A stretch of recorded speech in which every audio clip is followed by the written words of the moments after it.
eu peço para vocês nos seguirem no Instagram, ouvirem os outros episódios do Livrando Cast e compartilhar o nosso podcast com as pessoas que vocês gostam e amam. Se você gosta do nosso conteúdo, você pode estar ajudando o Livrando Cast pelo nosso perfil no Apoia-se, com um valor mísero de uma coxinha e um refrigerante por mês, para que a gente possa continuar a produzir cada vez mais episódios de qualidade para todos vocês, meus caros telespectouvintes. O link do nosso Apoia-se está no texto da postagem deste episódio, ou também no site apoia.c/livrandocast. Conto com a ajuda de vocês. Agora eu deixo vocês com mais esse episódio. Tchau, tchau.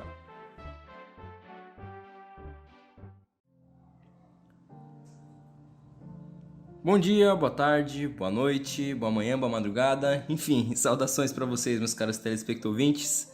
Aqui quem vos fala, Henrique Tomás, e eu venho junto com meu grandiosíssimo amigo apresentar para vocês o Livrando Cast. Guilherme.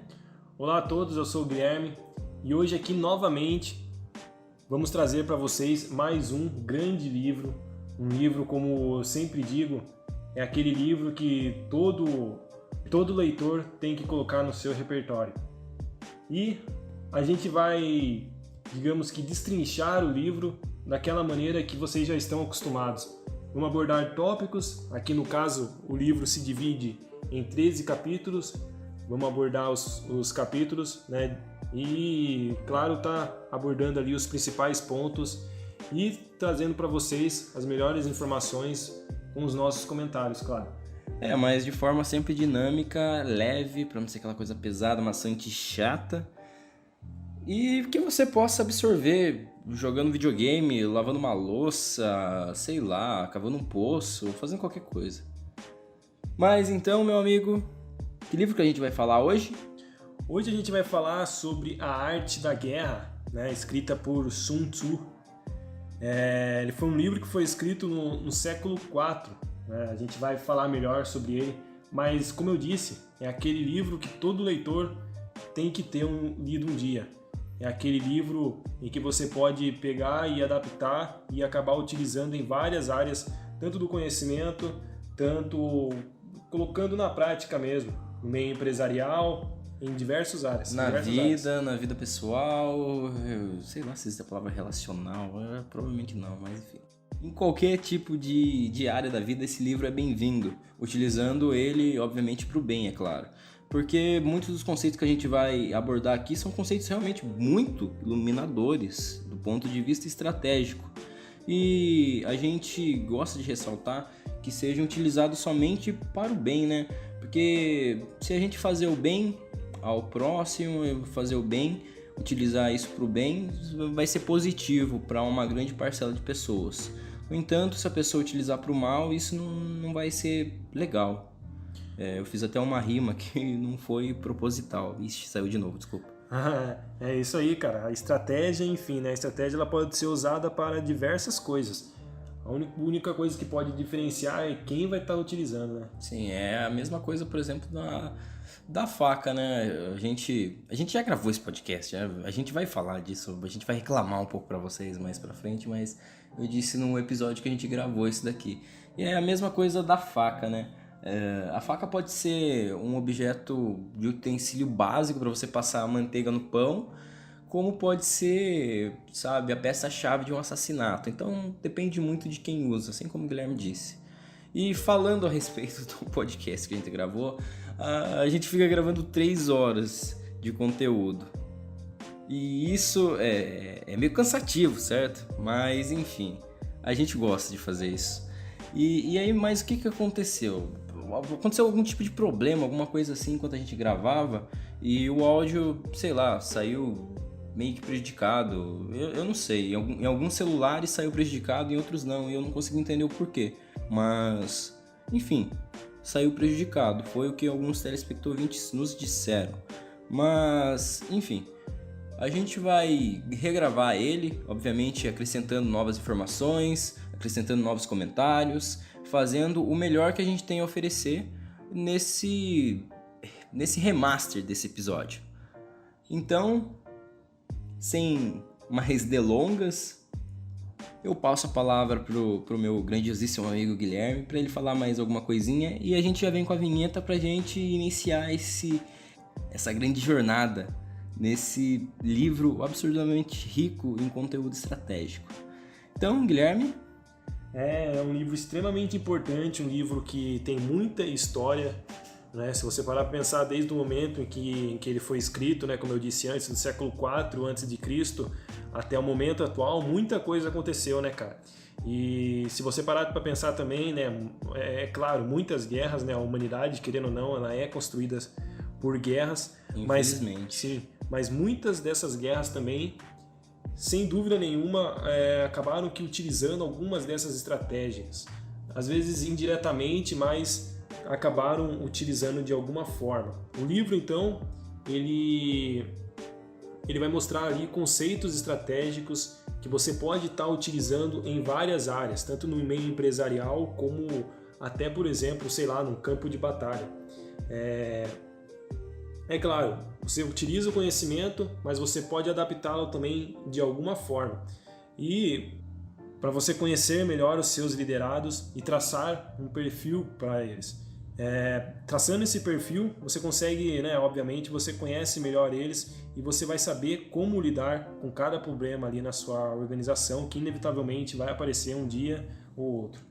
Isso, o Guilherme falou mais do aspecto corporativo, mas a gente pode citar, por exemplo, questões do dia a dia.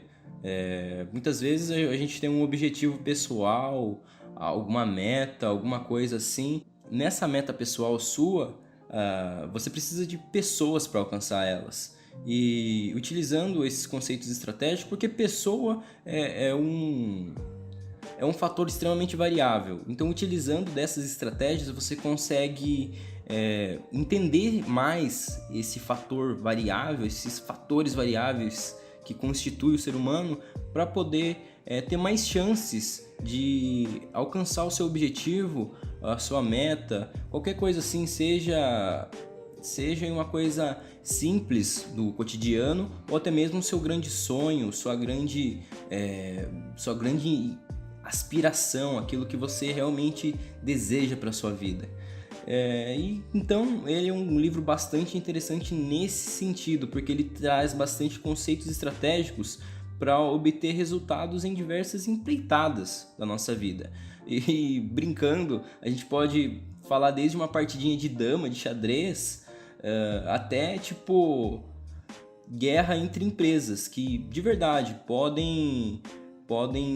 tem toda a diferença, por exemplo, aplicando certas estratégias e não aplicando certas estratégias, porque a parte estratégica é mais importante, porque é o funcional, é o processual que vem por trás, é toda aquela questão de pensar, imaginar como que vai ser, da onde a gente quer chegar, o que a gente quer, se questionar e bolar os planos, certo? Então, em qualquer empreitada na sua vida, você obviamente vai precisar de estratégias, e esse livro é um prato cheio para essas pessoas. Então, sem mais delongas, a gente já se delongou bastante aqui, que vem a vinheta.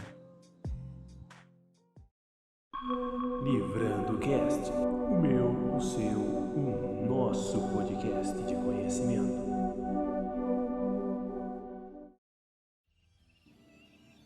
Então, como a gente disse no bloco anterior, o livro Arte da Guerra é um tratado militar. Ele foi escrito lá, como o Guilherme disse, no século IV, pelo estrategista conhecido como Sun Tzu.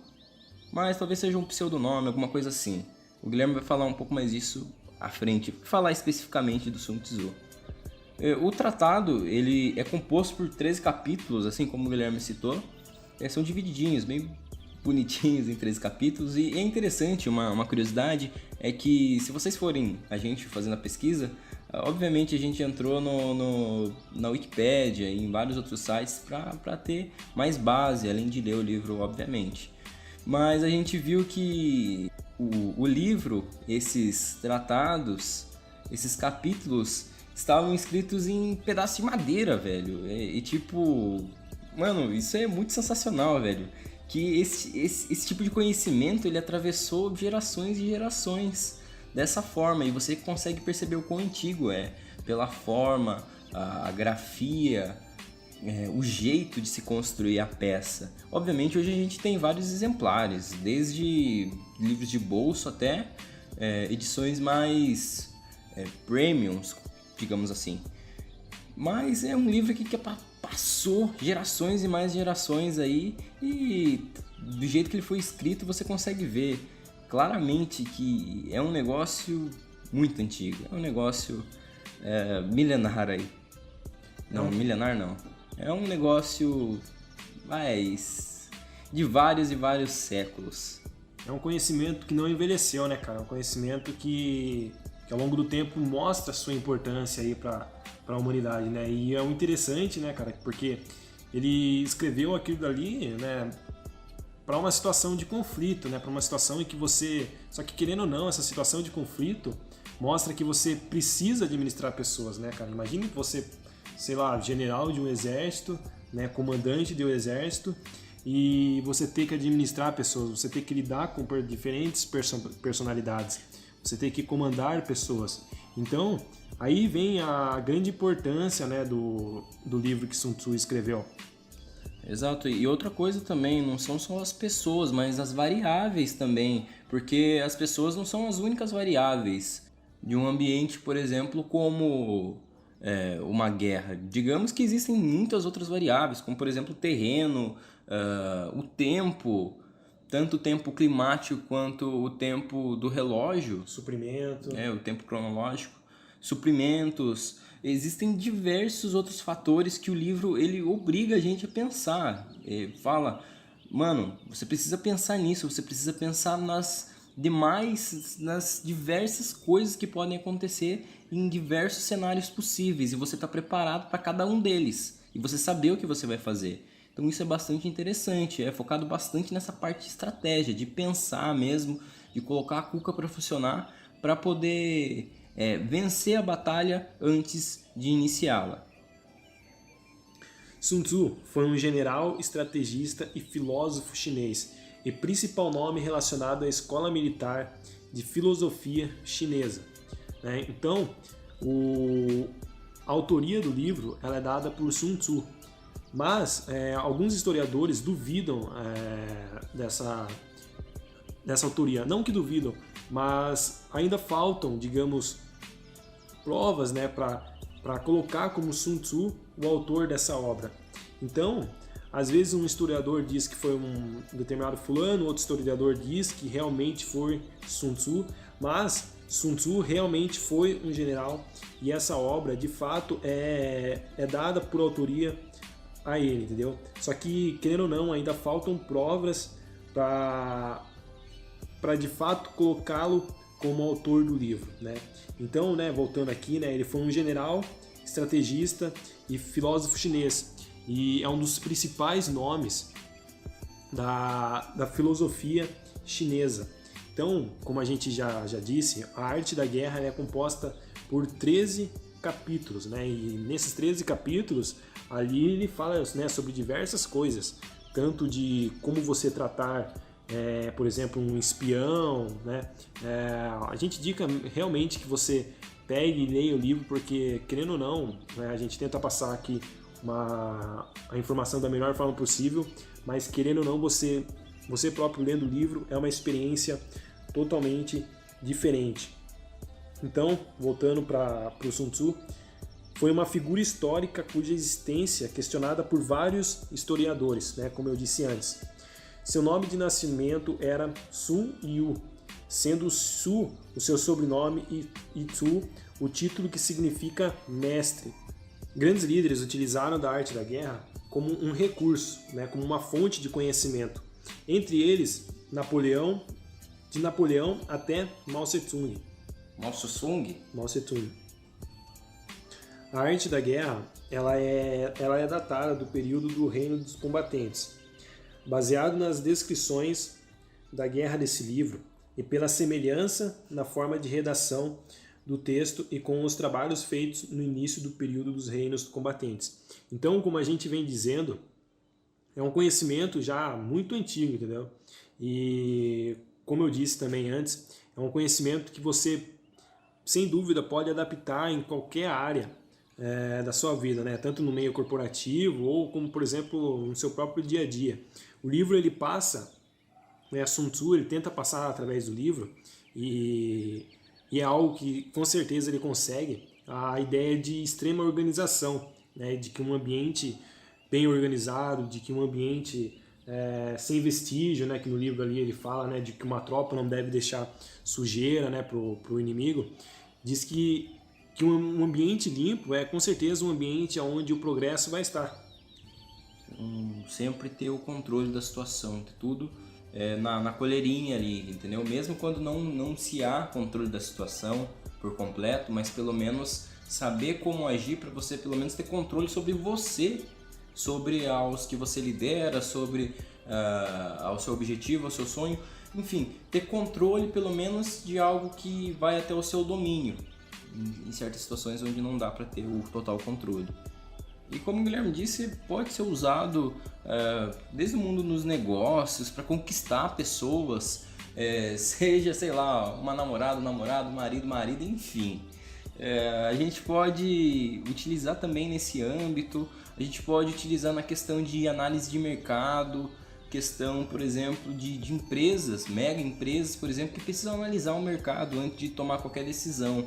Então, esse tipo de estratégia, seja com pessoas físicas ou pessoas jurídicas, essas estratégias ajudam muito o autocontrole e o controle das situações rotineiras de uma determinada empreitada que você está aspirando ou já está dentro dela já. E o livro passa tudo isso através dos escritos deixados pelo general Sun Tzu. Assim como eu disse para você, se você pesquisar as fotos desses escritos, você vai ver que vai estar em madeira lá, pintado, e é muito legal de se olhar, chega a ser muito bonito. Mas enfim, o livro entrega essa finalidade dele de querer ensinar a questão da estratégia, do autocontrole e também do controle das diversas variáveis que existem em qualquer coisa que você for fazer. E esses conceitos devem sim ser seguidos, analisados, investigados a fundo para formalizar um plano estratégico de atuação antes de qualquer tomada de decisão, antes de qualquer coisa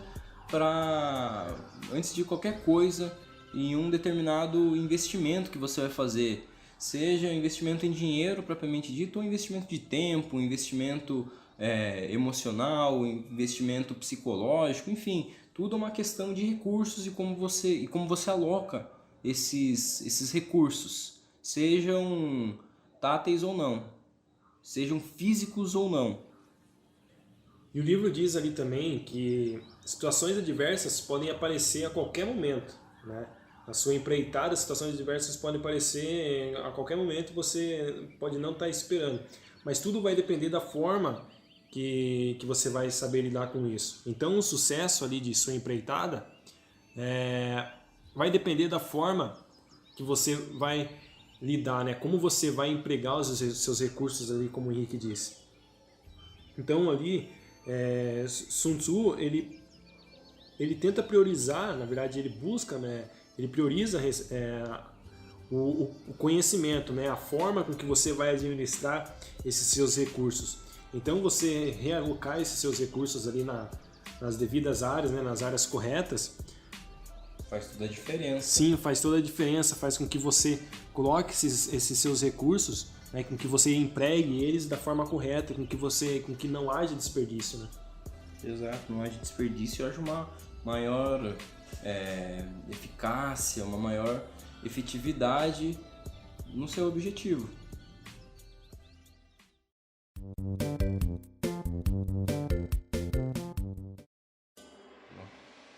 Boa tarde, boa manhã, boa madrugada. Boa tarde, nem sei onde eu tô mais. Boa madrugada.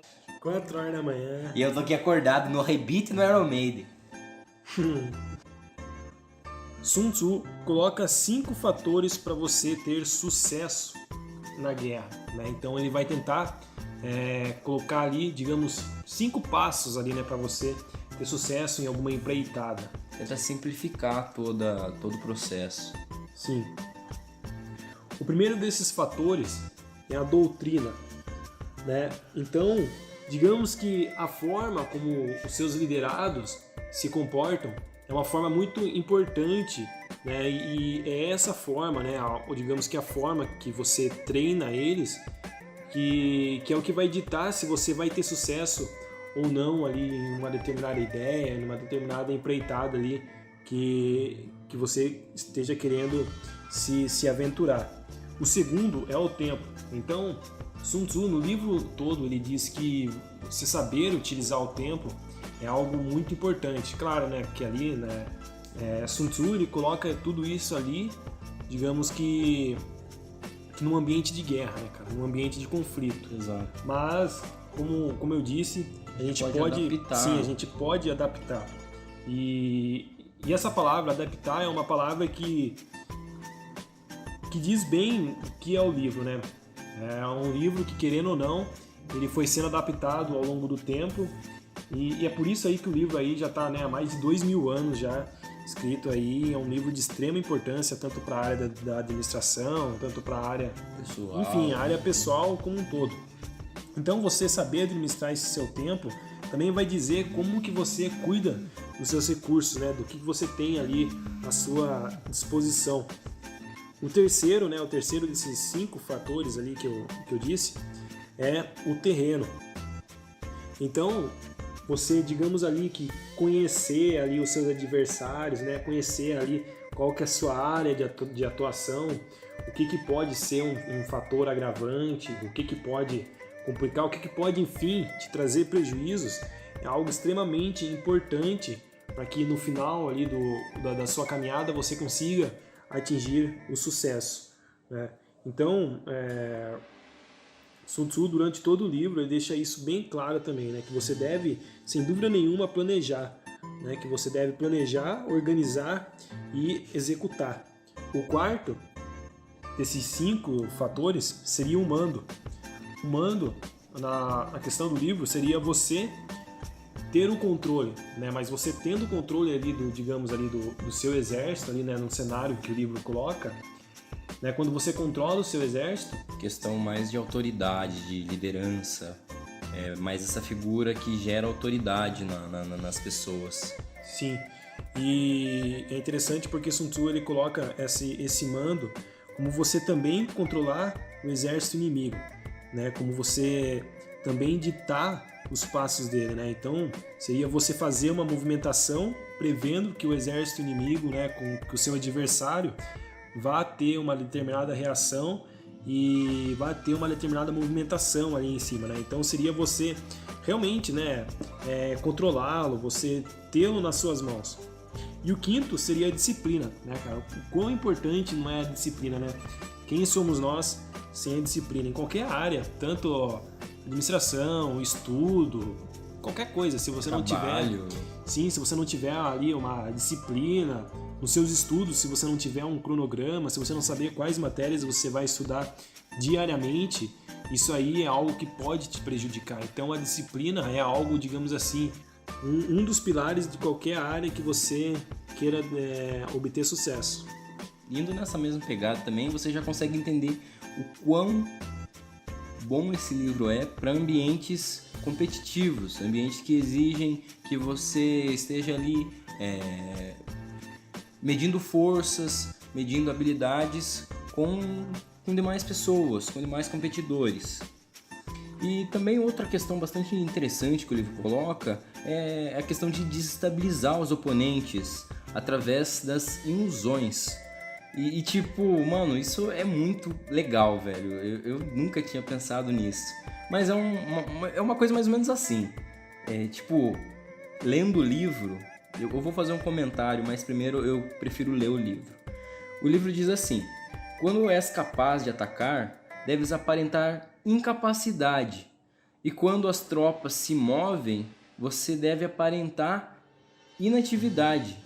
Você precisa fazer com que o inimigo pense que você está fazendo uma coisa, quando a realidade é completamente diferente, é completamente oposta àquilo. Ou seja, é você dar um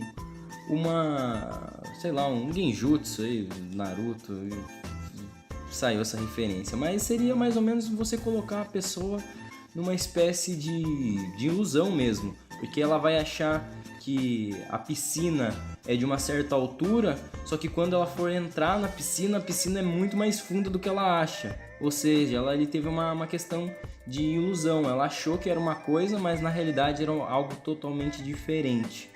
Então isso daí é interessante ressaltar, porque quando você consegue manipular as informações, a comunicação de como essas informações chegam nos seus adversários, você consegue ter controle acima deles, porque essa informação chega de forma diferente, então você consegue meio que prever o que eles vão fazer em determinada situação. E aí volta novamente naquela ideia ali dos 5 fatores, né, que é o mando, né? Então ali, como você disse, desestabilizar, né, você ter o controle do seu adversário, né? Então o mando é isso, é você desestabilizar, você ter o controle, você ditar o ritmo ali, né, da empreitada ali do seu inimigo, do seu adversário. E seguindo também nessa questão de controle do oponente, o livro também deixa bem claro uma dica no sentido de que a gente deve desestabilizar o nosso oponente de acordo com o seu estado emocional. E seguindo essa questão de ilusão, de ter controle sobre o oponente, a gente pode citar também o que o general Sun Tzu deixou bem claro na questão de desestabilizar o oponente de acordo com o seu estado emocional. Se ele tá, com um temperamento específico, sei lá, um temperamento alegre, confiante, você tenta irritar ele para desestabilizar ele emocionalmente. Se ele é arrogante, você tenta fomentar ele algo como, por exemplo, o egoísmo. Ou seja, você tenta fazer com que ele saia do estado de espírito de controle emocional dele e entre no estado de controle emocional que ele não vai saber como lidar. Por exemplo, eu tô feliz, tô animadaço aqui e o Guilherme vem e joga uma bomba na minha cara. Fala, mano, roubaram seu carro. E eu falo pro Guilherme, eu não tenho carro. Enfim, brincadeira. Eu realmente não tenho carro. Mas a coisa é a seguinte, o Guilherme fala, roubaram o seu carro. E ele jogando essa bomba pra mim, ele só tá contando uma mentira ali pra obter vantagem em mim, pra desestabilizar o meu emocional, pra ele conseguir ter vantagem sobre mim em algo que eu e ele a gente quer do mesmo jeito, a gente tá competindo por aquilo. Como por exemplo, a gente vai fazer uma prova e o Guilherme conta isso um dia antes da prova pra mim, só pra me desestabilizar emocionalmente, e ele é um vacilão de fazer isso daí. Ou seja, né, você vai estar afetando ali o moral ali do seu oponente, né? Você vai estar fazendo, digamos ali, que um joguinho sujo, só que querendo ou não, né, os dois ali compartilham ali do mesmo objetivo, querem chegar no mesmo lugar. E quem vai se sobressair vai ser você, porque sim, você vai estar com o maior controle da situação. Sim, vai estar ali, né, como você disse, vai estar com o maior controle e afetar seu emocional. Então, quando você está com o emocional afetado, você não consegue raciocinar da forma correta. Exato.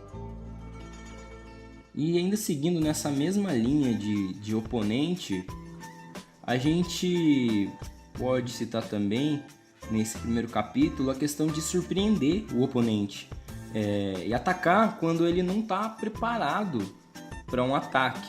E aparecer no momento que ele menos espera.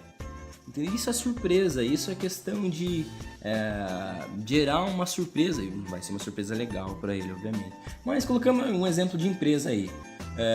A empresa A de calça jeans compete com a empresa B de calça jeans. E no momento de crise, absurda crise, onde os preços, onde a lucratividade das lojas estão lá embaixo, a empresa A ela faz uma promoção onde ela vai vender calça ainda mais barato para conseguir destruir de vez. É uma palavra forte, né? Destruir, mas para lucrar mais, digamos assim, para lucrar mais do que a sua concorrente, que é a loja B de calça jeans.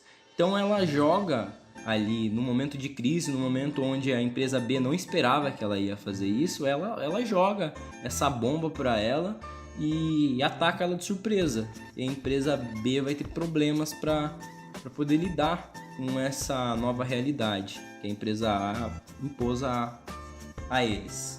Ou seja, né, você vai, digamos ali... A elas, né? Sim, ou seja, você vai acabar ali com toda a estratégia, com todo um plano ali, né, que o seu oponente criou. Então, na verdade, ele vai, em vez de ele estar agindo, né, em vez de ele estar ali empregando ali todas as suas habilidades, todos ali os seus, digamos que as suas armas, ele vai estar ali perdendo o seu tempo, na verdade não perdendo, né, mas utilizando o seu tempo para, digamos que, se reconstruir, né. Então, você vai estar utilizando disso para que esse seu oponente acabe saindo prejudicado. E também, Guilherme, a gente pode citar outro exemplo, a questão de utilizar cálculos minuciosos, que seria mais no âmbito de analisar a realidade da situação, analisar se as condições estão ao meu favor ou estão contra mim. Ou seja, não utilizar a matemática especificamente, mas obviamente a gente vai utilizar a matemática, mas não de uma forma, sei lá, escola, álgebra, não é esse tipo de coisa. A gente vai utilizar mais no âmbito de analisar os recursos, analisar o que a gente tem, analisar o que a gente, com quem a gente está concorrendo, analisar as variáveis, tentar chegar numa certa conta, num certo resultado, onde tudo aponte para você positividade, maior chance de você conseguir aquilo. Por exemplo, se eu tenho um exército de 100 homens e o Guilherme tem um exército de 50 homens, a vantagem numérica é óbvia. Agora, se eu tenho um exército de 100 homens de nível 1 e o Guilherme tem 50 homens de nível 4, mano, eu tô ferrado na mão do Guilherme, entendeu? Então essa questão dos números, de avaliar tanto quantidade quanto qualidade, quanto demais outras coisas, é extremamente necessário. E a questão da matemática é questão tipo, mano, análise, velho. É você olhar e analisar o que é favorável e o que não é. Digamos que talvez seja mais importante para o autor o planejamento do que uma maioridade numérica, né? Isso, exato. É a questão da análise, do planejamento, de entender a realidade da situação, do que realmente, com que a gente está lidando, com o que e com quem a gente está lidando. É isso que é o foco dessa questão.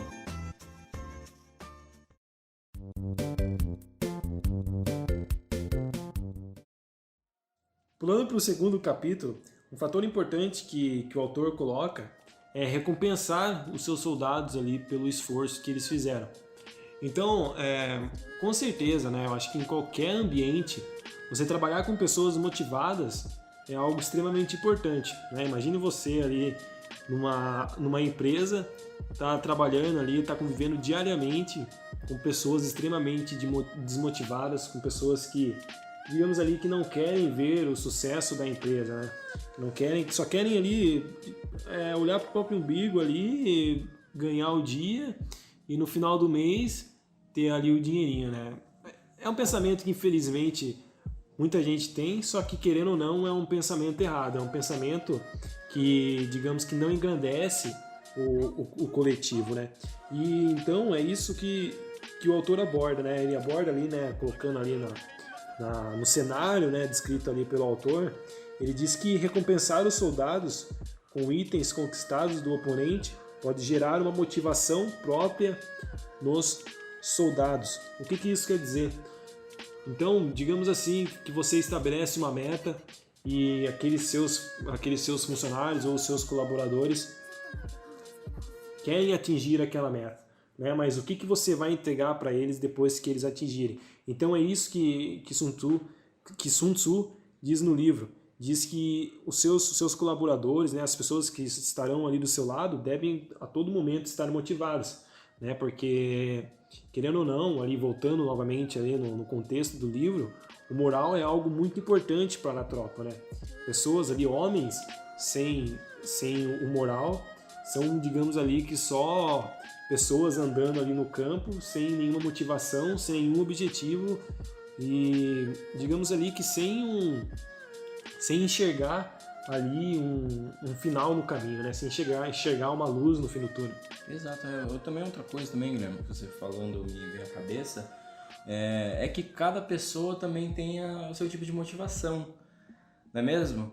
Por Sim. exemplo, a sua motivação pode ser dinheiro. A gente trabalhando numa mesma empresa, a sua motivação pode ser simplesmente mais dinheiro. A minha motivação pode ser, por exemplo, status, ou algo que eu pensei, como por exemplo, o prêmio de melhor vendedor vai ser uma viagem para Disney.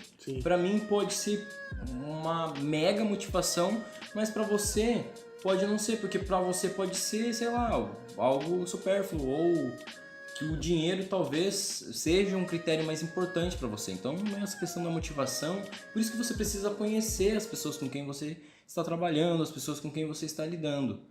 E é necessário conhecer a fundo o que move a pessoa, o que motiva a pessoa, para que você consiga conciliar o seu objetivo com o objetivo dela. Assim vai ficar mais fácil de traçar o caminho coletivo de vocês. É basicamente isso. Sim, você, né, como você disse, traçar um objetivo em comum e você conhecer a personalidade de cada pessoa, né? Porque aí você pode, digamos que, trabalhar com as ambições dela e utilizar isso a seu favor, né? Exato. Outra coisa bastante interessante que o livro fala é a questão de pegar e calcular e analisar a força do inimigo, entender como o inimigo ataca, a força que ele tem, o estrago que ele faz e diversas outras coisas que ele faz em suas ações para poder deixar ele incapaz de atacar. E como que eu vou fazer isso? Um exemplo que eu acabei pensando comigo é para você vencer sem violência. Um exemplo que eu acabei pensando, nesse mesmo contexto que o livro utiliza de vencer sem violência, porque calculando a força do inimigo, deixando ele incapaz de atacar, você meio que ganha sem violência, você não vai precisar partir para a guerra. Então, eu acho que nesse exemplo cabe uma coisa que eu pensei esses dias, que é, por exemplo, digamos que você vai estar lutando contra um escorpião, lutando entre aspas, né? Mas enfim, o escorpião tem o poder de matar você. Mas você tá lá enfrentando o escorpião, só que tem um porém. Não sei se você já parou pra pensar nisso, provavelmente não, eu que seja meio maluco de pensar em lutas com o escorpião, enfim. Mas, se imaginando nessa situação, se você cortar a cauda do escorpião, ele fica incapaz de atacar você. E você não precisa mais acabar com ele, porque ele não vai mais representar um símbolo de perigo para você. Ele não vai ser mais aquela questão de perigosidade para você. Não vai ser mais, por quê? Porque ele não vai ter mais a questão do ataque dele, porque o ponto principal do ataque dele está na cauda dele, na ponta da cauda. E sem aquilo lá ele não vai mais poder atacar. E você não vai precisar matar o escorpião. Por quê? Porque ele não vai ser mais perigoso para você. Então, eu acho que esse exemplo que eu acabei pensando bate bastante de encontro com isso que o livro tenta abordar. De vencer sem precisar lutar. Que é a maior vitória, né, Guilherme? Vencer sem precisar necessariamente entrar em guerra, entrar em conflito, é uma vitória mais vitoriosa, digamos assim. Sim, é uma vitória muito grande. Então, né, imagine só você... Seu bêbado. Sou maluco. Não acho nada. Você ali vencer uma batalha ali, fazendo o quê? Você sugando ali, talvez, ali, os suprimentos ali do seu adversário, né, utilizando ali todos os meios, né, de fortuna ali que ele tem. Ou você também utilizar isso a seu favor. Ou então, também cortando você, é o exemplo de vários conflitos. Eu vi isso em um filme, mas acho que já aconteceu de verdade. Não sei, enfim, não é o caso. Mas o exemplo é quando um exército entra do outro lado, no lado inimigo, e entorpece os inimigos com bebida alcoólica, por exemplo, e eles ficam todos bêbados. Sim. E tipo, eles vão ficar incapazes de lutar, cara. E você ganha ali na supressão, porque eles vão estar sem força de ataque e você vai estar com a sua força tudo apontado para eles. Ou eles se rendem ou eles são destruídos. Outra estratégia também é que quando você vê em um filme, com certeza isso aí, querendo ou não, foi utilizado algum dia, de por exemplo, sei lá, um exército X cerca uma determinada cidade e essa cidade ela não consegue mais receber suprimentos, né? Então você vai estar meio que obrigando a rendição ali daquela cidade, ali das forças daquela cidade, e aí, né, colocando ali para outro cenário, seria, né, você vencer, você utilizar ali os recursos ali do seu adversário, do seu oponente, ao seu favor, né?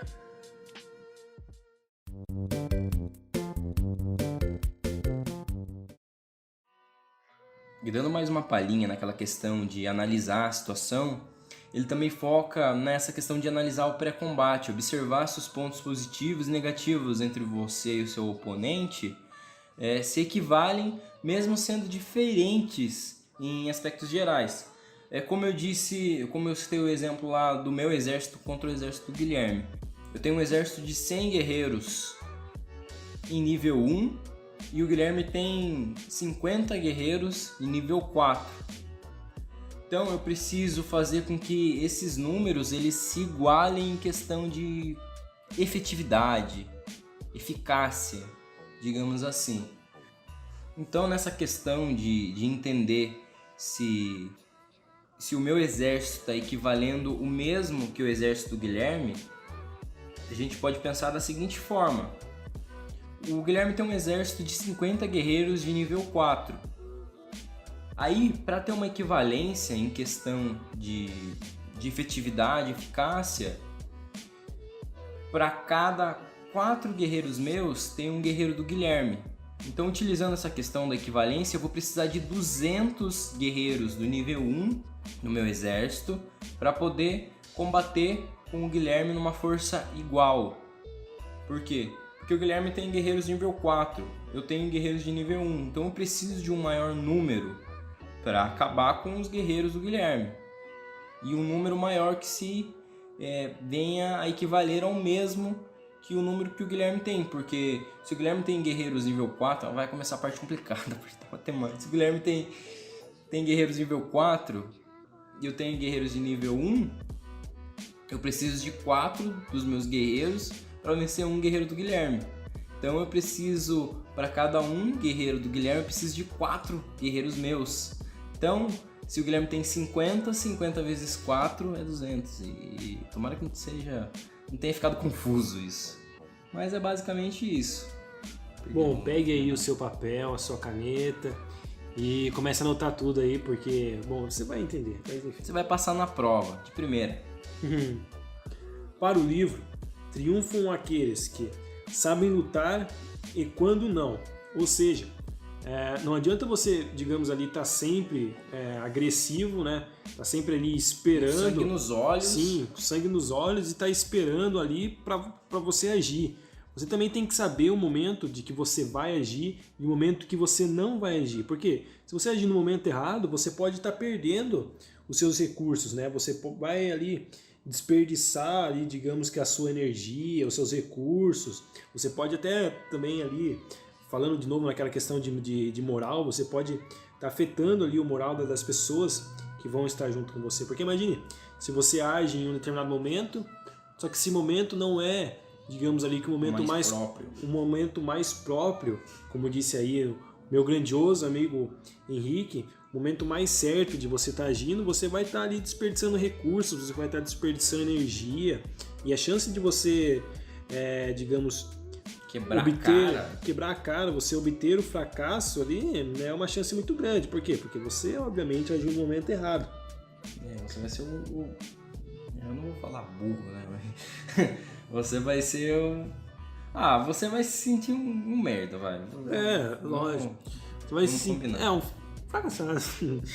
Não é uma palavra tão legal. Não, mas enfim, fazer o quê, né? É o que vem na cabeça. Mas eu acredito que essa questão de agir no momento errado traz pra gente bastante experiência, porque eu fui bastante esse ser que age antes da hora, muito impulsivo.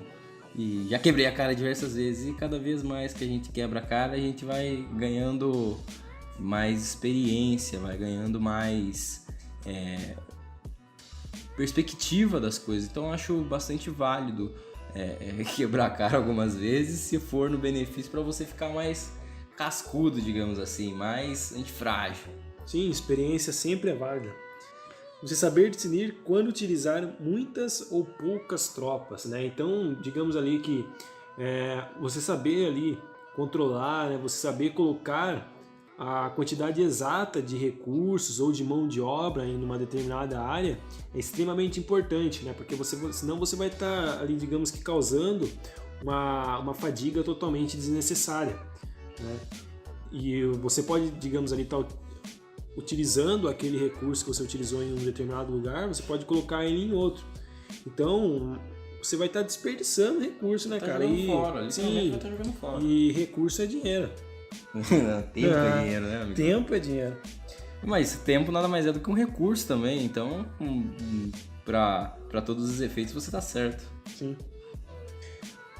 Possuem tropas cujas objetivas superiores e inferiores têm o mesmo... Peraí, eu acho que ele errado. Que categorias? Nossa, mano! Não é dislexia, então? Não, O cara troca as palavras do papel, o cara vai começar a ler as letras, começa a sair do lugar. O papel vira uma sopa de letras, assim. Ai, mano, não sei o que tá acontecendo comigo hoje. Vai parecer uns códigos aqui. O cara começa a ver o código da Vinci. Possuir tropas cujas categorias superiores e inferiores têm o mesmo objetivo.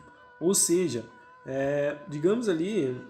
Questão colocando do alinhamento, né, Guilherme? Colocando ali na questão da empresa, né, cara? A empresa, obviamente, ela vai ser dividida ali em hierarquia, né? Tem ali, digamos ali, o cara que obedece, o cara que manda.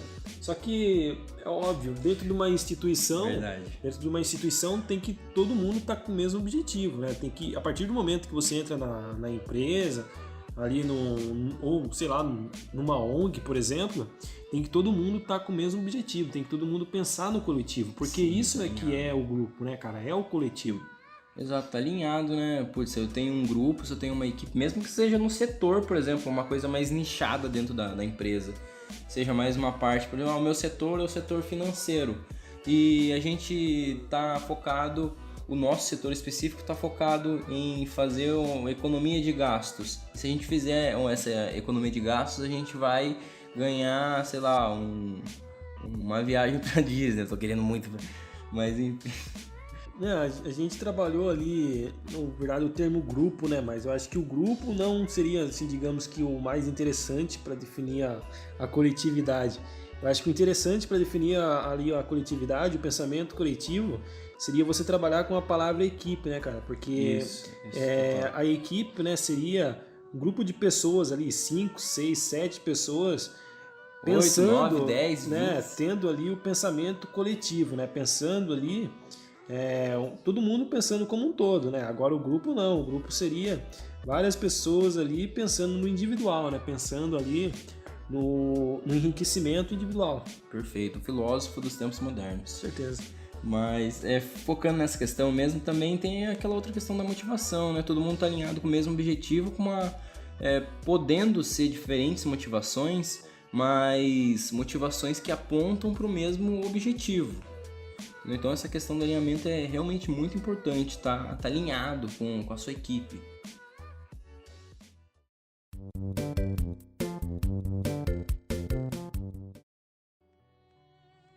Pulando do 2 para o capítulo 3, é bastante legal também a questão que o livro deixa claro em conhecer a você mesmo, para que você se faça, entre aspas ali, invencível, fecha aspas.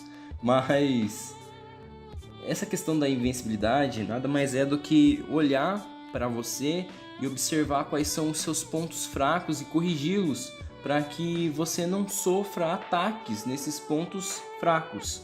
Porque o livro ele é bastante enfático, ele diz o seguinte: a invencibilidade é uma questão de defesa, ou seja, ser invencível é você estar com uma defesa boa, ter uma bela defesa, onde que um goleiro ali que nenhuma bola entra dentro do gol. Usando o futebol como exemplo. E a questão da vulnerabilidade, quando você se mantém vulnerável, é uma questão de ataque, é uma oportunidade de ataque para os seus oponentes. Entendeu? Você tá dando bandeira, mano, ataca aqui porque aqui é fácil. É a mesma coisa, por exemplo... Como que é que você vai enfrentar que é difícil?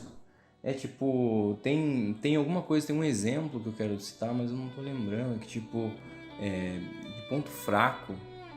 Por exemplo, tipo, eu vou enfrentar um monstrão, esse monstrão tem um ponto fraco.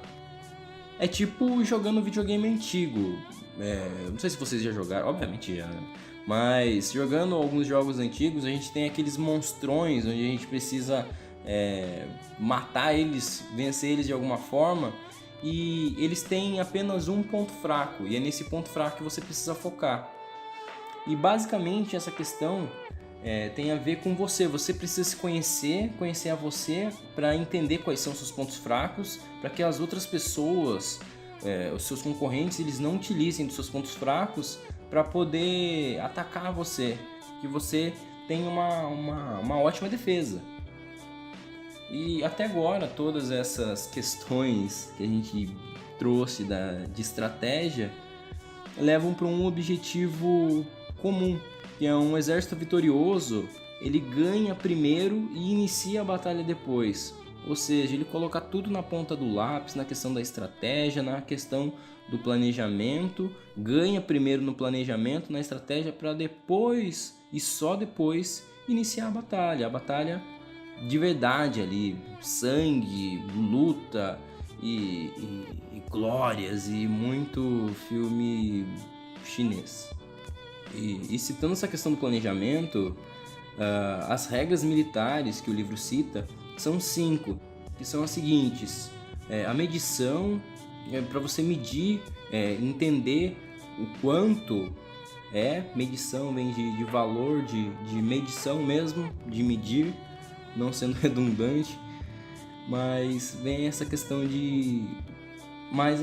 da medição, de saber a questão do tamanho, medição tem a ver com tamanho.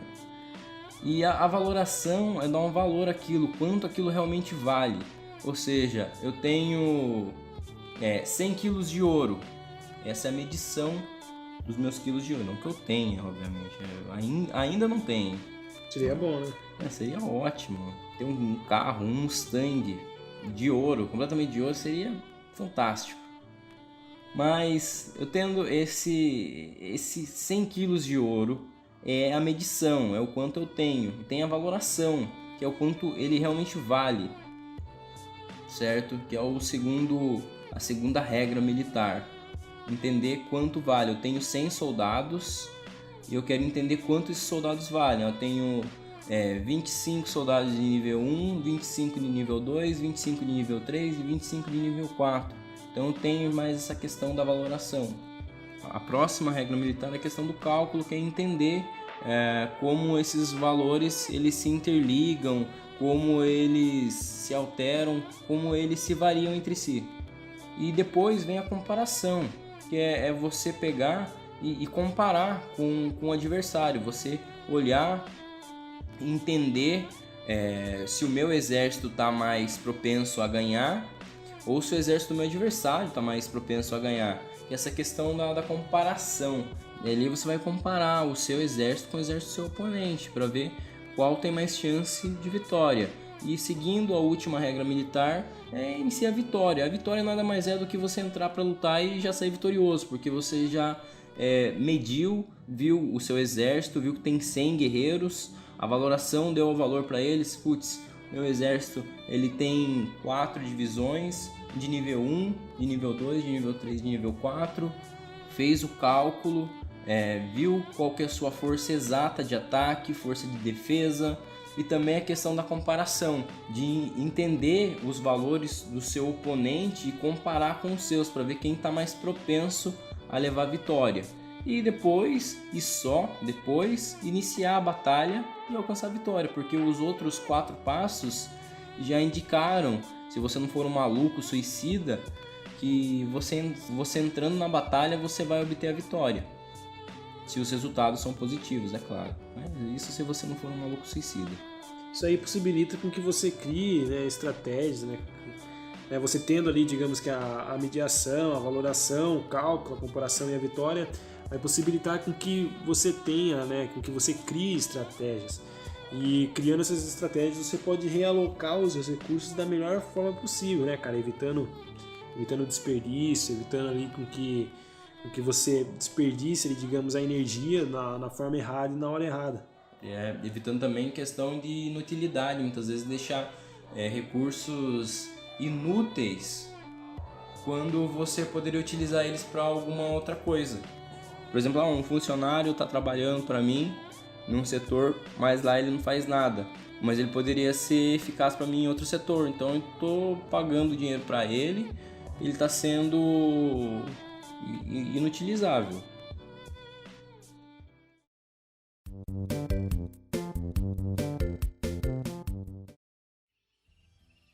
E pulando para o próximo capítulo, o livro também ele deixa bastante... ele dá esse insight pra gente, essa ideia pra gente, e muitas vezes a gente não para pra pensar, né? Mas a questão de... Por exemplo, você sendo líder de várias pessoas, você necessita dividir essas pessoas em setores para você transformar aquele monte de pessoas em cada vez agrupamento de pessoas menores para que você lide com elas de forma mais organizada. E isso serve também para a questão dos oponentes. Digamos que o Guilherme está lá com os soldados dele e eu divido os oponentes. Tem os oponentes que estão vindo pelo pântano, tem os oponentes que estão vindo pela montanha, então os oponentes que estão vindo pelo campo. Então, dividindo esses, eu posso realocar os meus recursos, assim como o Guilherme disse, e estrategiar melhor o que eu vou fazer, as ações que eu vou tomar.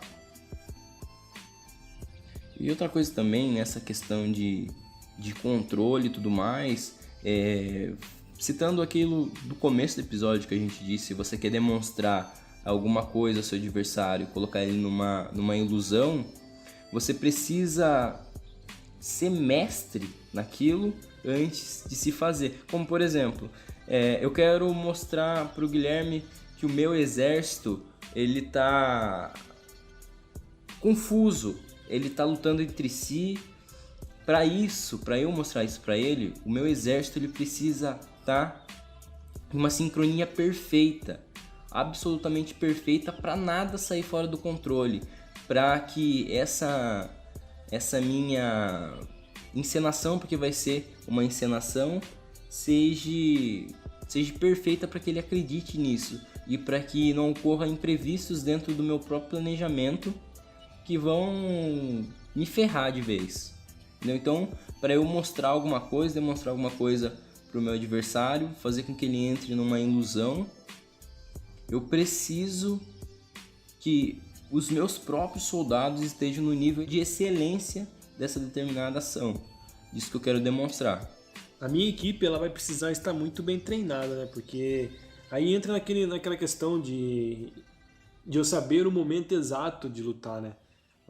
Para que não haja aquela questão, né, de eu perder recursos, né? Às vezes afetar o moral aí da minha equipe. Então, essa questão aí, né, é uma questão bastante importante, porque você vai, nem você diz, a gente está trabalhando com pessoas e pessoas são compostas de emoções.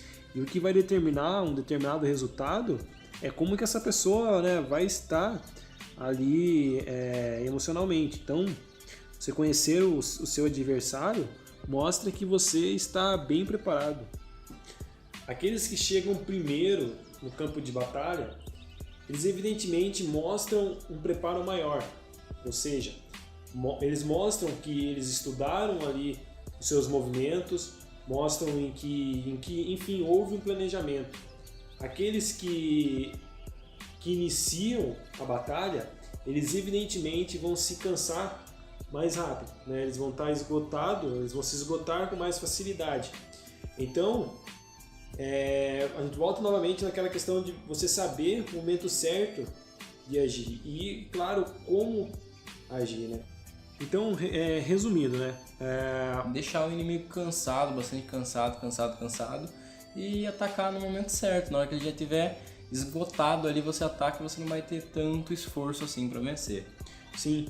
E outra questão é atacar onde não existe defesas e defender onde não existe ataque. Ou seja, fazendo isso, você vai conhecer melhor o seu adversário e também você vai ter um conhecimento maior sobre a sua equipe, sobre a sua tropa, ou você mesmo. Sim, sobre você mesmo, sobre quais são, na verdade, ali, os meios que você tem para realizar ali, para iniciar uma determinada empreitada. Então, através disso, você vai se estudar, você vai se conhecer melhor e isso vai fazer com que você tenha a possibilidade de estar se melhorando cada vez mais. Se sua abordagem ela for diferente em cada combate, fica impossível os inimigos meio que descobrirem a sua formação. Porque quando você não tem uma certa forma de atacar, uma certa forma de defender, mas é algo mais adaptável à situação, você é um ser adaptável e você não vai construir padrões. E sem esses padrões, tipo, seus inimigos vão falar, mano, como que você se comporta no meio de batalha? E eles vão tentar encontrar padrões para tentar encontrar os seus pontos fracos e eles não vão conseguir, porque em cada situação você tá com uma formação diferente. Então essa questão da adaptabilidade é muito interessante também. Você vai utilizar ali o fator surpresa, né? Então a cada momento vai ser uma surpresa diferente pro seu adversário. Então é como o Henrique disse, como que ele vai vir, né? Quais serão os equipamentos, né? Quais serão as táticas que ele vai estar usando. Então você definitivamente vai utilizar o fator surpresa. Exato, é igual... Mano, o Bruce Lee disse uma vez que pra gente ser igual a água, porque quando a água, quando ela tá no rio, a água é o rio.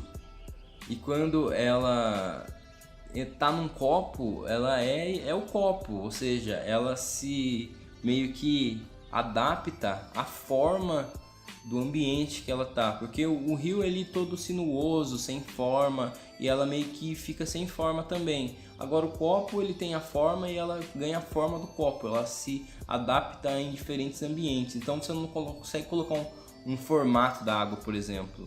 Não existe um formato físico da água. Outra questão interessante também trabalhada ali no capítulo 5 é adaptação para cada combate. Essa questão de adaptação para cada combate mostra que cada combate você vai ter uma situação diferente. Você pode aprender, cada situação ali ela vai te passar um aprendizado diferente. Essa questão do aprendizado diferente mostra que você vai estar se conhecendo e que para a próxima situação, para a próxima situação ali de conflito, você vai estar totalmente preparado. Isso mostra que você tem uma estratégia, de que você construiu uma estratégia, de que você se preparou para essa situação.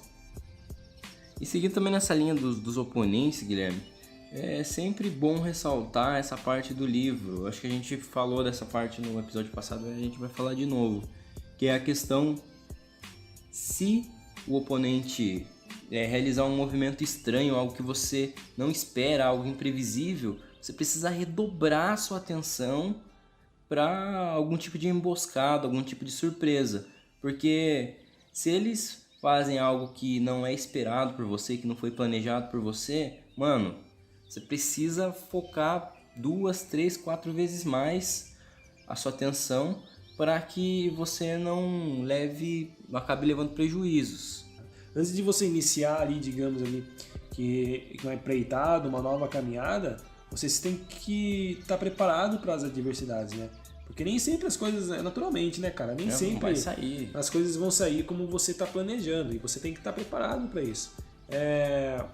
né? Um exemplo simples é, por exemplo, você vai sair andar de bicicleta e fazer um passeio, você tem que estar com com ali um jogo ali para você estar fazendo ali aquela manutenção, no caso de, por exemplo, um pneu furar, né?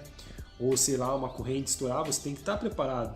Então, é aí que entra, né? Então você tem que estar sempre preparado, porque situações adversas podem aparecer em qualquer momento.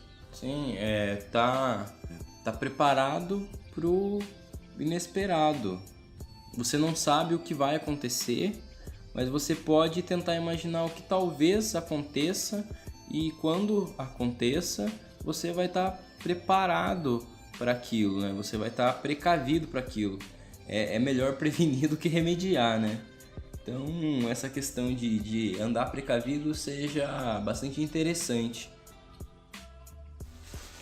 Nós lançar a nossa bolachinha livrando. A bolachinha para comer enquanto faz podcast. Enquanto você lê um livro.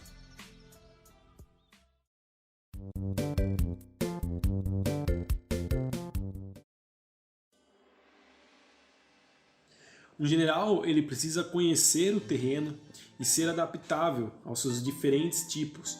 Não adianta nada, por exemplo, um general ali, ele conhecer cada ponto ali de um determinado terreno e não saber como que vai utilizar as diversidades do mesmo. Então, por exemplo, vamos supor, tem ali um terreno X, mas nesse terreno tem, por exemplo, ali um espaço pantanoso. Não adianta nada ele saber que ali tem e ele não saber como que ele pode utilizar aquilo, entendeu? Aquilo ali, se por exemplo um general, um líder militar tiver um conhecimento grande sobre aquele pântano, ele pode utilizar aquilo a seu favor, né? Ele pode, por exemplo, sei lá, prender utilizar da imobilidade do exército inimigo e atacar o exército, enfim. E não se limita só à questão do terreno, mas se limita, por exemplo, levando para um ponto de vista corporativo, a questão dos mercados, né?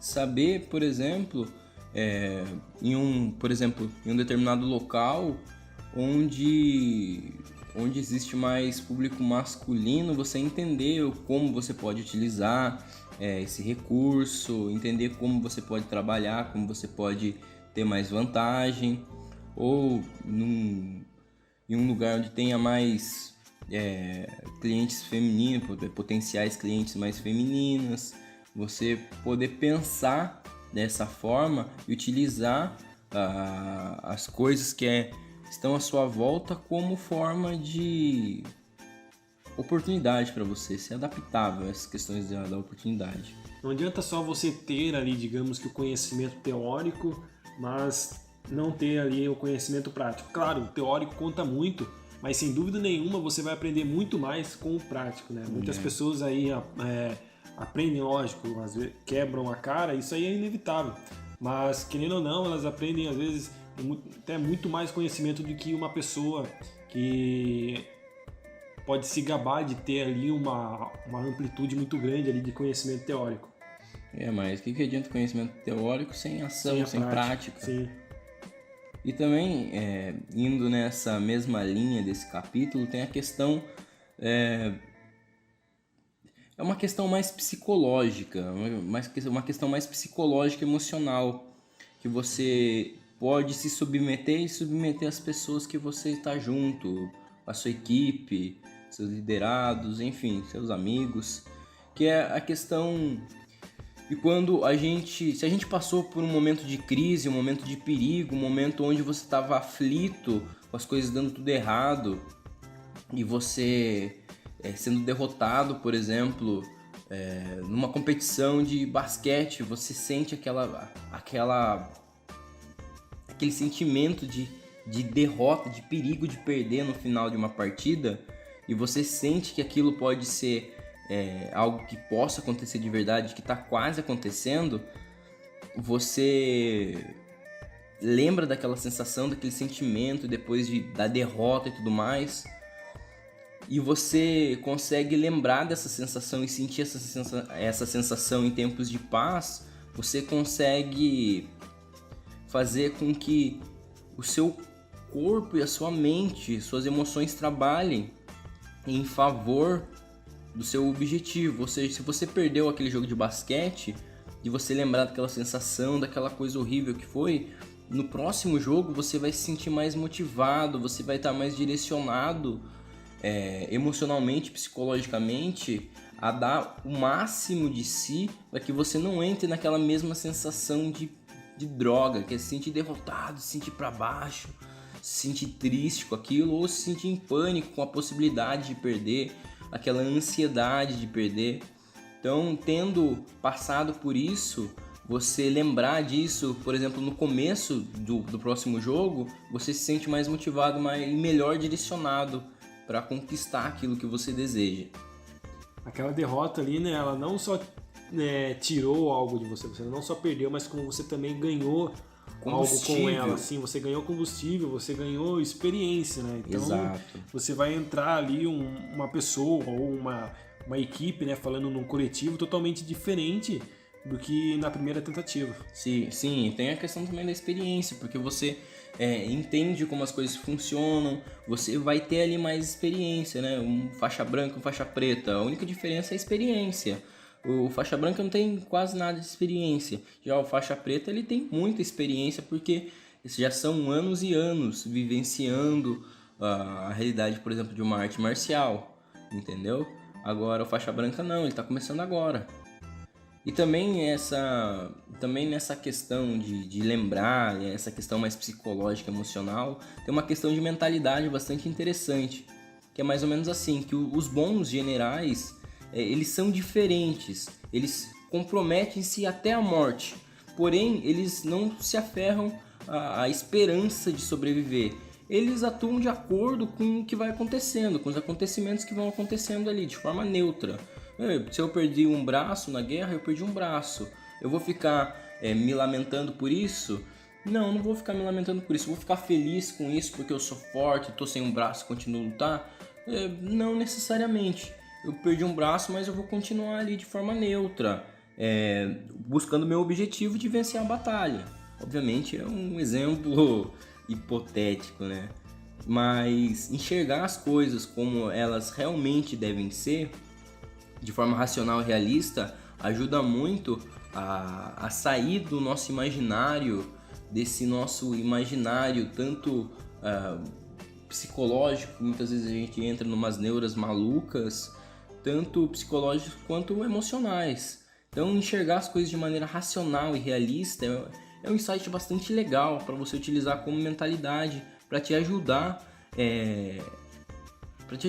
nas mais diversas áreas da sua vida. Isso é um princípio para basicamente todas as áreas da sua vida, desde a pessoal, emocional, social, até a questão profissional, por exemplo. Então, pensar dessa forma, entender, olhar para as coisas da maneira como elas realmente são, acontecimentos, sejam eles bons ou ruins, da forma como eles realmente são, é uma questão de maturidade, porque aí você não vai deixar que as suas emoções te confundam, te façam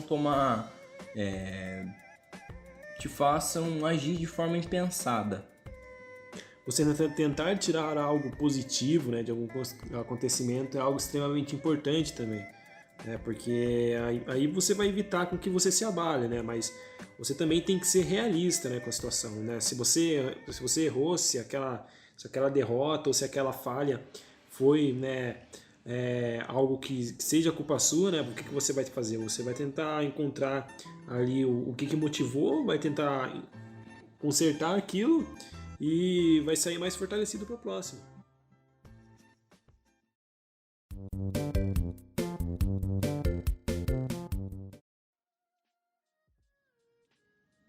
E aí já no próximo capítulo, falando a respeito de ordens e como elas são dadas, por exemplo, você sendo líder de uma equipe, você precisa dar ordens de maneira clara, de maneira sensata, e de forma com que os seus liderados, a sua equipe, para que essas pessoas possam aderir àquilo sem questionamentos, digamos assim.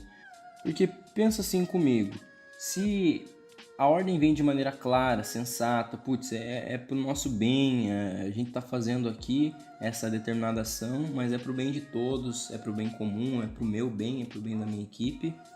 e de maneira clara, de maneira direta, sem ser confusa, as coisas saem da forma mais planejada possível. Obviamente vai ter um desvio ou outro ali, mas é o que você tem controle, de sempre passar a coisa de maneira clara e sensata, para que não haja desordem e confusão diante, por exemplo, se você passar ordens confusas, contraditórias, aí tipo a galera vai ficar completamente sem saber o que fazer, vai virar uma bagunça, uma bola de neve, e aí você não vai ter controle da situação mesmo diante disso.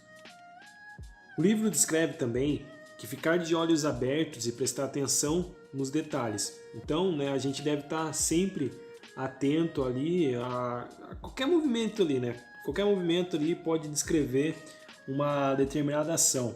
Algo interessante que é descrito no livro da seguinte forma: se os emissários chegarem pedindo a paz sem firmar um tratado, significa que estão tramando algum complô.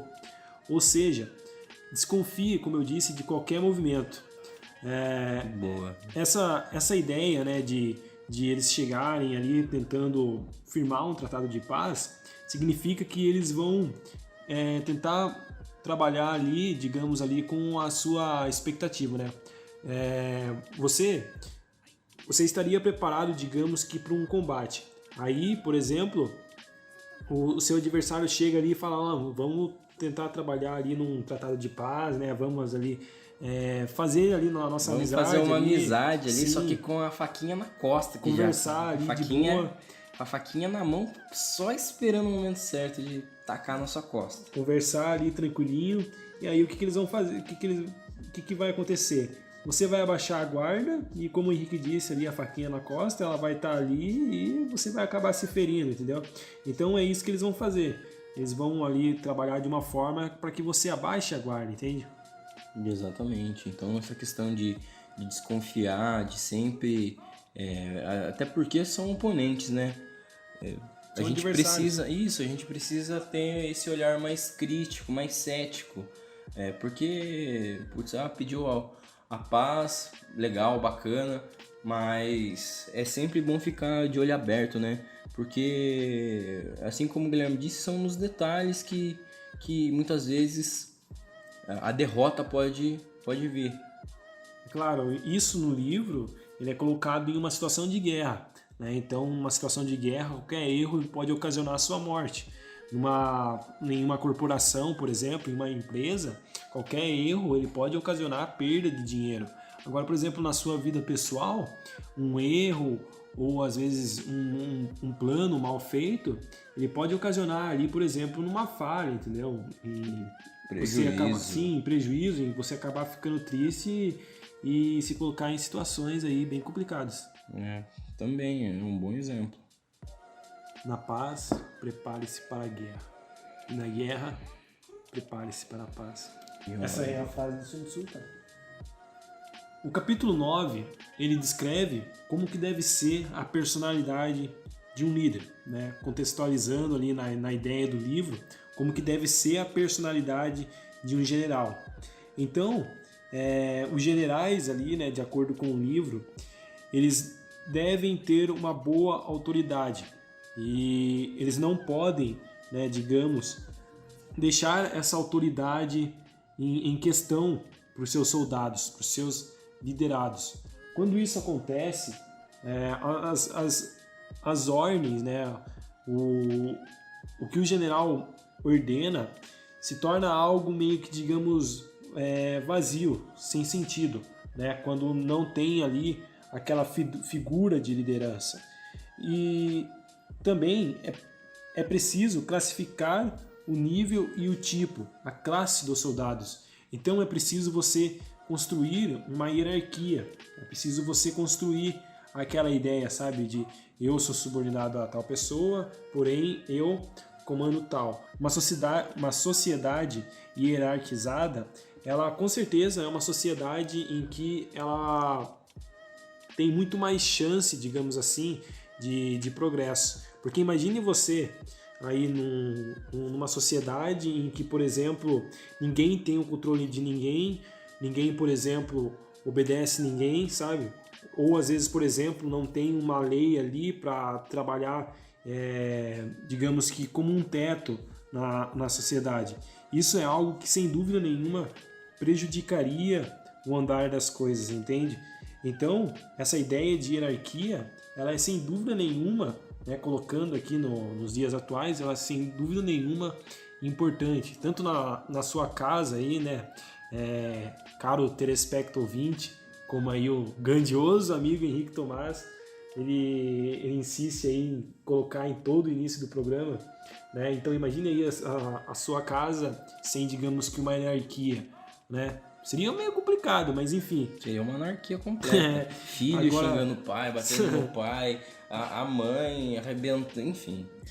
Algo que não está fora da modernidade. Né? Não está muito fora da realidade. Isso. Mas agora imagine também um ambiente empresarial sem um grau hierárquico, né? Seria, digamos que uma bagunça. Um funcionário arrebentando o chefe no cacete. Caraca. Não, eu pedi um aumento, eu tenho certeza que eu pedi um aumento. Não, mas eu não vou conseguir fornecer esse aumento para você. Ah, não? Então, pá! É mais ou menos isso. Uma ideia interessante também que Sun Tzu coloca no livro Na Arte da Guerra é a de tratar muito bem ali os seus liderados, os seus subordinados. Na disciplina militar, né, quando você se forma, por exemplo, em algum cargo assim, você faz ali um determinado juramento. E nesse juramento você coloca de que você vai respeitar tanto os seus superiores hierárquicos, como você vai tratar com muito respeito os seus subordinados.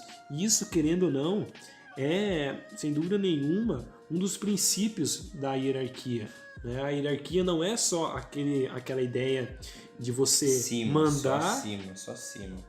Olhando sempre para cima. Sim. Não é um foco lá em cima, mas sim... Não é sempre aquela ideia de você mandar ou você ser mandado, né? Você precisa tratar as pessoas com respeito. E é isso que o autor tenta colocar, né? Você precisa tratar ali os seus soldados, né? Como ele diz ali, como filhos.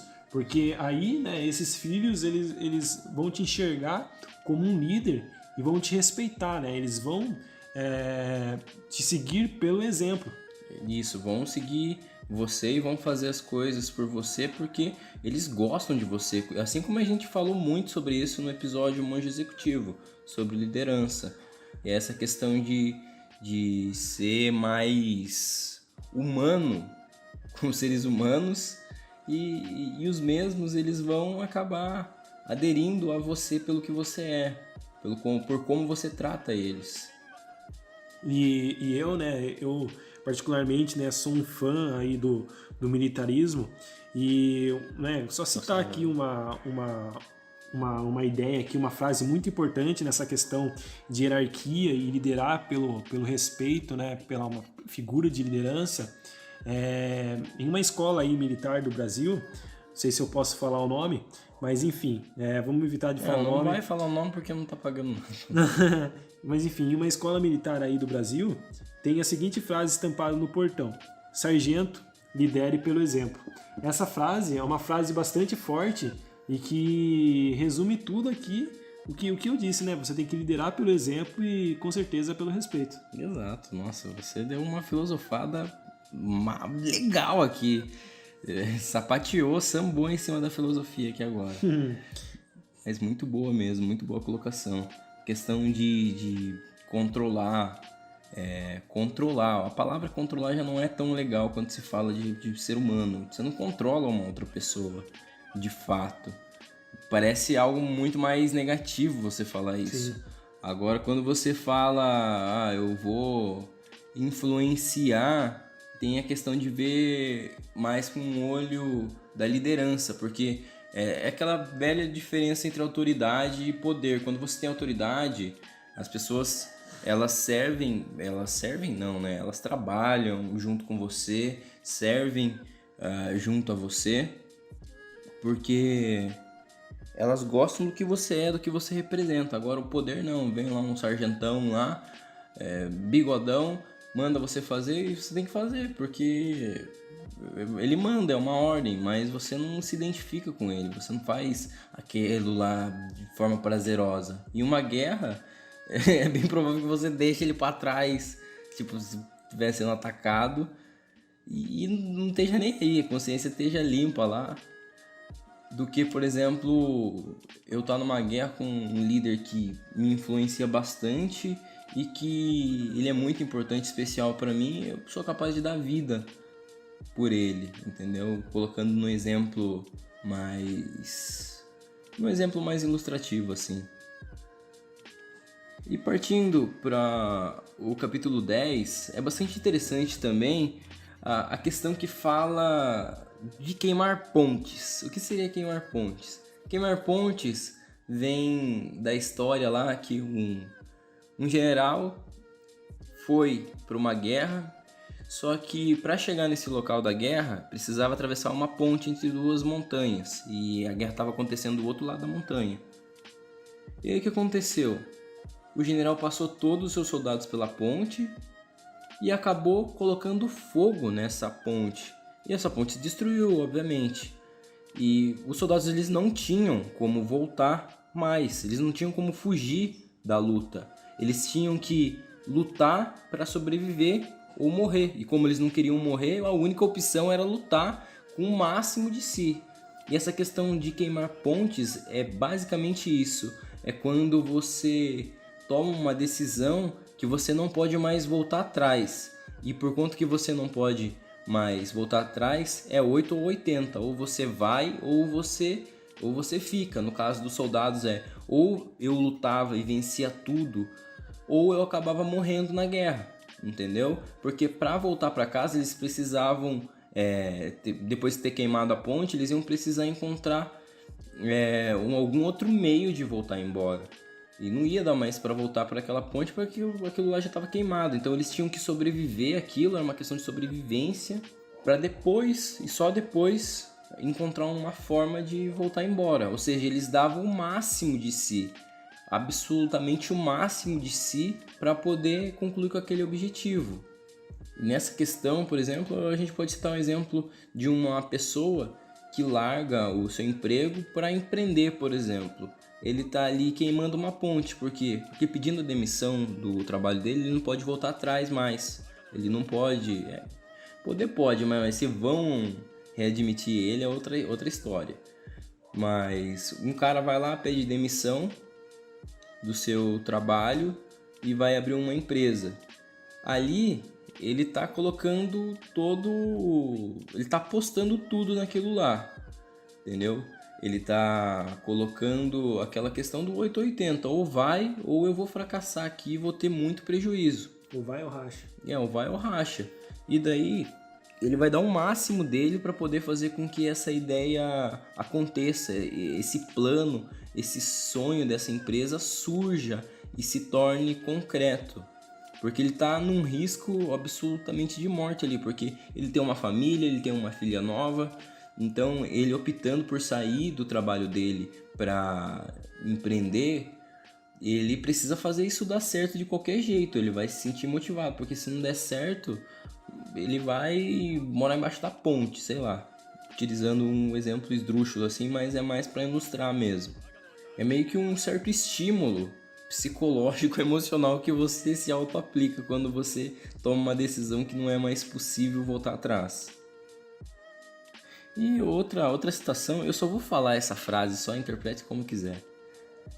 Podes ganhar quando ninguém pode entender em nenhum momento quais são as suas intenções. Fica a critério de vocês entender isso. Já que o livro, a gente já deixa bem claro aqui que ele se trata num contexto de guerra, algo que é bastante utilizado aí também em um cenário de conflito é a ideia dos espiões, né? Os espiões, que são utilizados para obter... 007. O 007, para obter aí informações do exército inimigo, sobre quais são as estratégias do exército inimigo. Trazendo o contexto dos espiões aí para os dias atuais, é basicamente você saber como que uma determinada empresa, uma determinada organização trabalha, para que você possa trazer esse estilo de trabalho dessa empresa para o seu ambiente de trabalho, né? Lógico, adaptando, colocando ali, digamos que o seu tipo de trabalho, né? Colocando ali, digamos que a sua assinatura. Então, é basicamente você saber o que está dando certo, né, naquela empresa, né? Porque digamos que copiar, né? Copiar não é tão interessante, né?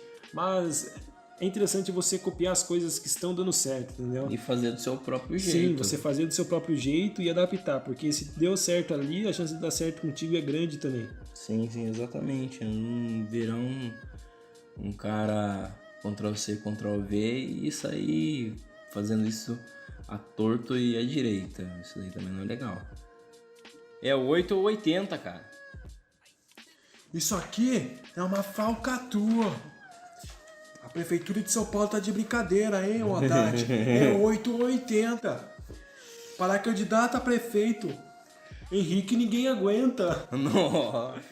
Questão do planejamento. Não posso fazer dos meus votos a sua vontade.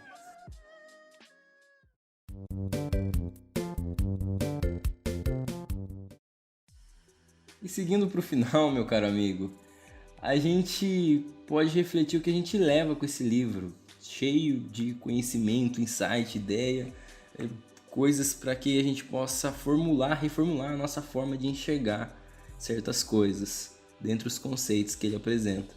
E a questão que eu levo comigo, que eu li esse livro e eu peguei mais para mim, focando de forma geral, é a questão do planejamento estratégico, como ele é importante, como ele é necessário para qualquer coisa que você for fazer.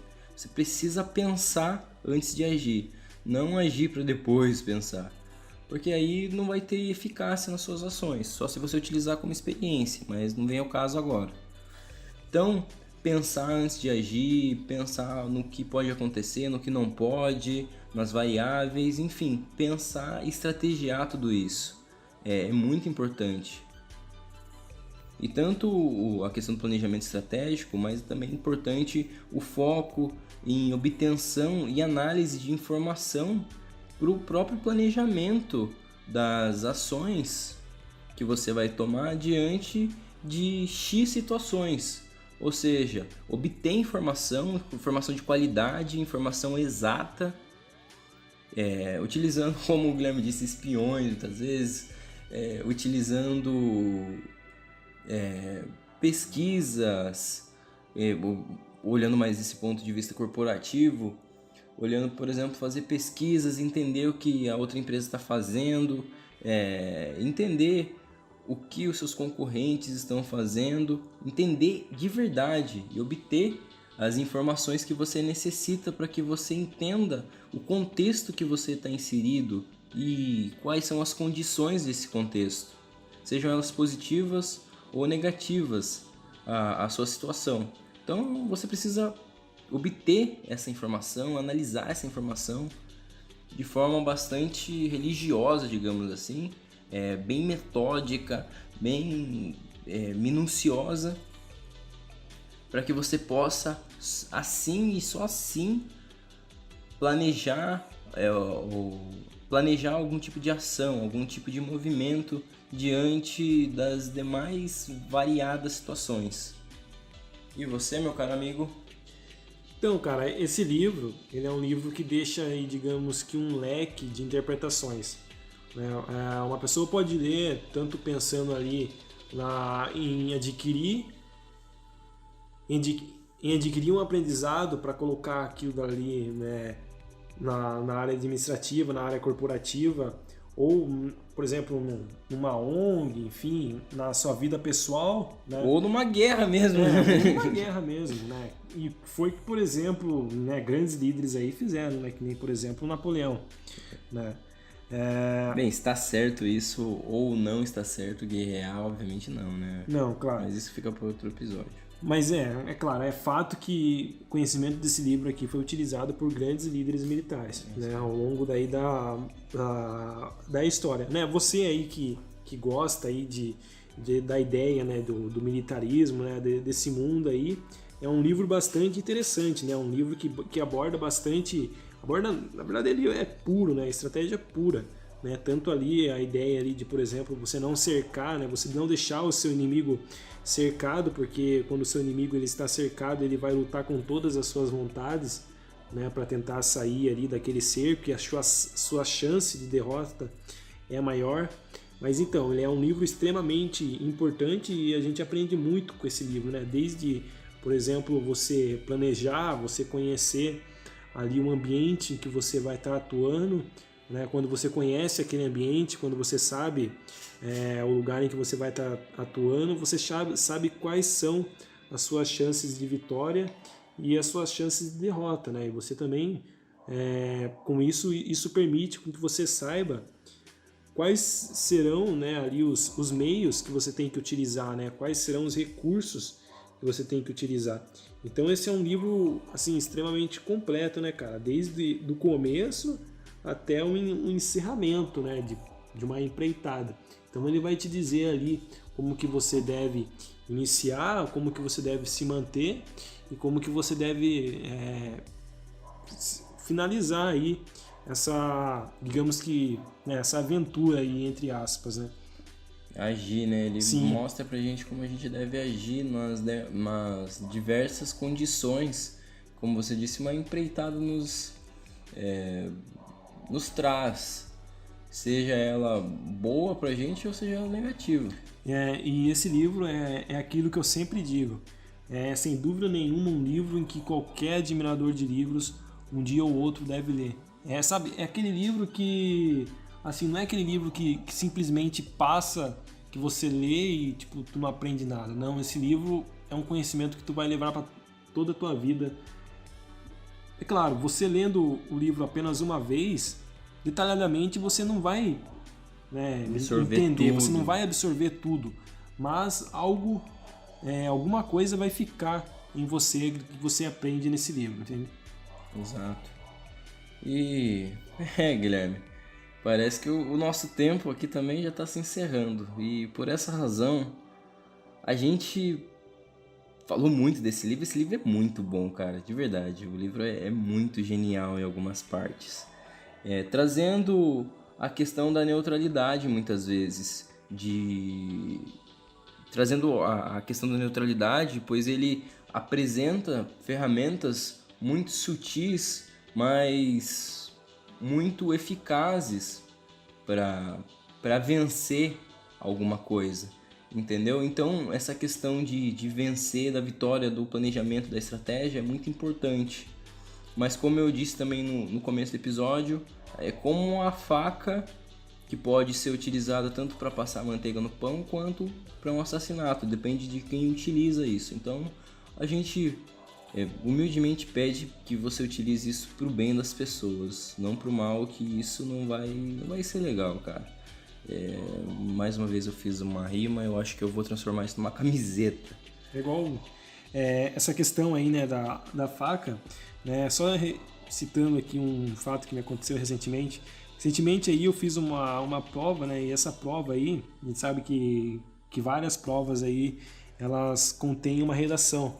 E o tema dessa redação, dessa determinada prova aí que eu fiz, era do uso em que a sociedade dá à ciência, né? Então, né, lógico, tinha aqueles diversos textos ali, né, textos auxiliares, né, para que você construa ali uma base argumentativa em cima daquele tema. E um desses textos dizia ali de que, a ciência tem tanta coisa, trouxe tanta evolução, porém um simples vírus aí, né, ou, por exemplo, utilizam a ciência para o mal, para construir armas. Aí entra novamente essa questão aí da faca, né? A ciência, ela tá ali, ela vai te dar o conhecimento, só que tudo vai depender de como você vai utilizar esse conhecimento. E esse seu conhecimento ali, ele vai estar ali disponível, mas ele vai depender da interpretação humana, né? Da ambição humana, porque quem vai estar manuseando ela, querendo ou não, é o ser humano. Exato, é uma ferramenta, né? Mas sim, assim como a faca é uma ferramenta e depende da índole da pessoa, de quem está manuseando essa ferramenta. Mas o nosso tempo, infelizmente, se esgotou, meu caro amigo. E a gente gostaria de agradecer muito a vocês que escutaram o episódio até aqui. A gente gostaria muito, mas muito mesmo de agradecer a vocês. Como a gente sempre diz, é uma coisa que a gente gosta muito de fazer. A gente tá 3 horas gravando. Obviamente o episódio vai ficar menor, mas a gente tá 3 horas gravando, mas é uma coisa que mesmo cansado a gente faz com muito prazer, porque é algo que a gente ama fazer de coração. E por isso a gente pede humildemente para que, se você gostou desse podcast, fez alguma diferença para você, que você compartilhe com alguma pessoa querida para você, algum parente, amigo, namorado, namorada, marido, marida, sei lá. Compartilha com essa pessoa querida para que a gente aumente cada vez mais o nosso alcance de pessoas, para que a gente possa também sempre continuar a plantar novas ideias, conceitos na mente de vocês, meus caros telespectadores, e que com isso possam trazer mudanças positivas em suas vidas, certo? Então eu passo a palavra ao meu amigo Guilherme para ele agradecer e se despedir. Guilherme? Então é claro, concluindo aí, né, mais um episódio aí, né, mas é um episódio aí que sem dúvida traz muito conhecimento, né, nosso objetivo principal é levar conhecimento para você de uma forma simples, de uma forma prática e digamos de uma forma resumida, né. De uma forma leve também. Sim, porque nem todo mundo aí tem tempo disponível para ficar lendo o livro, né, às vezes a pessoa quer adquirir uma determinada informação de uma forma simples, e é isso que a gente está disposto a fazer. Claro, a gente não tá só, a gente não se comunica só pelo podcast, a gente tem também a nossa página no Instagram, lá diversas publicações, né, por lá que você pode estar conversando com a gente, pode estar nos dando dicas, né, dicas tanto de novos episódios, né, dando sugestões de livros, ou também críticas, né? Crítica é válida e com certeza construtiva, né? Se você utiliza da forma certa, ela vai ser construtiva de alguma forma. Também outra coisa, você pode ir lá no Instagram também e salvar as nossas publicações, que muitas vezes a gente faz publicação dos conceitos que a gente acha interessante no livro, nos livros, dos episódios, e você pode salvar essas publicações, que essas publicações elas são ilustrações que a gente imagina a respeito desses conceitos e acaba desenhando. Então você pode, de repente, compartilhar com outras pessoas para que essas pessoas vejam esses conceitos, vejam os desenhos que a gente faz lá e assimilem aquilo que o conceito traz, a ideia do livro traz ao desenho. E se ela ficar curiosa mais a respeito do que aquilo realmente está falando, ela possa escutar o nosso episódio falando daquilo. E a gente vai ficar muito feliz por isso, porque aí mais pessoas estarão escutando o nosso podcast. E mais pessoas estarão sendo impactadas pelo nosso projeto que a gente tanto ama. E agora eu passo a palavra ao meu grandiosíssimo amigo Guilherme novamente, para que ele possa se despedir de vocês. Bom, enfim, mais um episódio aí concluído. Muito obrigado a todos, obrigado pela atenção, né, por ter ouvido a gente aí por essa 1 hora aí, né, com certeza mais, né, 1h30, né. Muito obrigado aí e claro, né, a gente está sujeito a erros, né, como o Henrique disse aí, a gente tem a nossa página no Instagram, você pode ir lá tá dando você pode estar dando a sua sugestão lá pra gente, e a gente vai ficar muito contente, né, falar com vocês, de estar falando com vocês e de estar recebendo. E é isso aí, meu muito obrigado e até a próxima. Voltando a palavra a mim, eu também fico muito feliz. Vocês podem mandar mensagem pra gente no Instagram também. A gente tem uma página no Facebook, mas no Facebook a gente não mexe bastante ainda. A gente vai começar a mexer, mas a gente utiliza mais a do Instagram mesmo. Então, se vocês quiserem mandar mensagem pra gente, fiquem à vontade. Sugestão, críticas, elogios, presente também. Eu e o Guilherme, a gente também tá aceitando presente. Eu quero. Mas vocês podem sim conversar com a gente fica muito feliz quando a gente interage com vocês. E eu gostaria também de agradecer por vocês estarem escutando esse episódio. A gente regravou o episódio Arte da Guerra, assim como a gente disse que faria. Então, missão dada é missão cumprida. Dessa forma, eu me despeço aqui também. Então eu deixo os meus bom dia, boa tarde, boa noite, boa manhã, boa madrugada. Enfim, até mais para vocês, meus caros telespectouvintes. Tchau, tchau.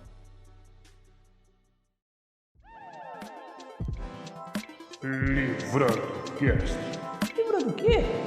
O meu, o seu, o nosso podcast do conhecimento.